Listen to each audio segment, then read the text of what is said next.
Okay, we're at 13058 Fillmore Street in Pacoima. Now there's two discrepancies. The Ritchie Valens tour says this is his childhood home where he learned to play guitar at 9 years old, and the other address is 13331 Fillmore Street. So I'm gonna go with what the Ritchie Valens tour says. I would say they're more legitimate. They probably checked all their sources, and this is where Ritchie Valens learned guitar.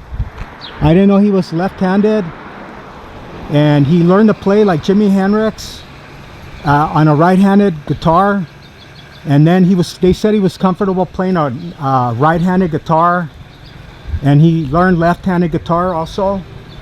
And so I thought that was kind of cool, you know. And then at 16 he joined the Silhouettes, who were his pallbearers at his funeral.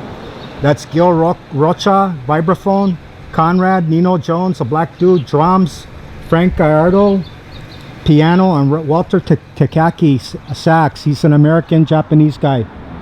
And he attended Pacoima Junior High while living here from 54 to 57.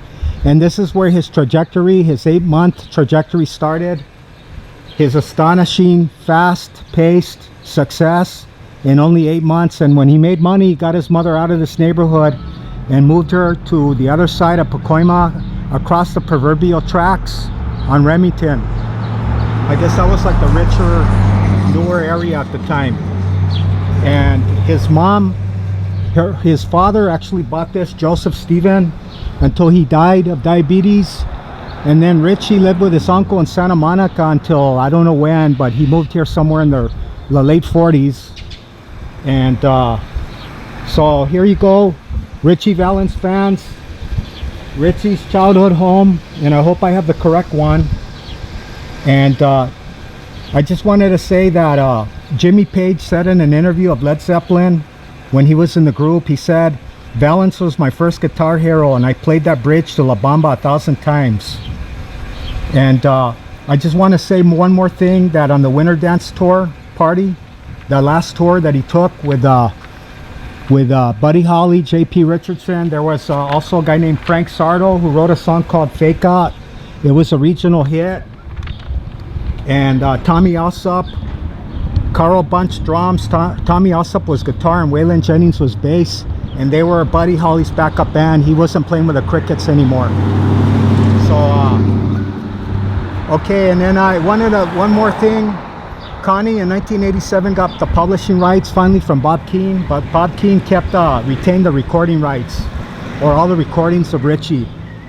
And the rarest version of La Bamba was by Mick Jagger and Keith Richards singing at 17 years old, La Bamba and a friend's jam session in the living room of a friend, and they were 17, and it sold for $81,000 at Christie's auction, and that's pretty amazing, you know. Keith Richards and and Mick Jagger singing La Bamba. That would have been great to hear.